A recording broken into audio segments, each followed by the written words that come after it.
Grabatzen ari garen unean gaueko 9 izateko 7 minutu falta diren honetan, Ormaetxek eta Landak, Fernandez eta Azpirozen aurka Antiguan jokatu duten, Antiguako txapelketako nagusien mailako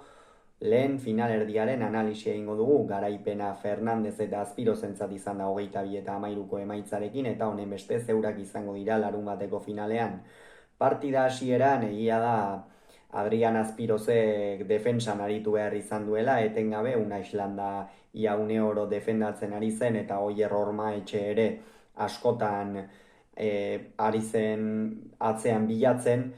baina egia da partidaren afera berehala aldatu dela. Unai Landa ez genuen eroso ikusten, hasieratik jada zapatilekin eta frontoian dezente egiten zuen irrist, eta ez genuen eroso ikusten.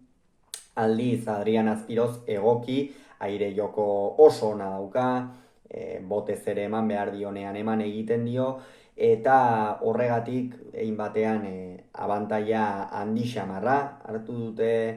Fernandezek eta Azpirozek. Ormaetxe eta Landa pixkanaka beherantz joan dira, esango dugu gainera, orain artean egin duten torneoa kontuan hartuta eta bi pilotarien maila kontuan hartuta gaur euren mailatik oso urrun ibili direla. Jorge Fernandezek partida ona egin du, batez ere aurreko kuadroetan egin behar zuen egin, hau da Ormaetxeri pilotak deseroso jarri, Landa altzuen enean lanean jarri defentsan, eta esan daiteke hori egin batean lortu duela, eta horregatik eraman dute urdinek garaipena. Adrian Azpiroz ere atzean esan dugu berme handiarekin ibili dela, eta horixe izan da partidaren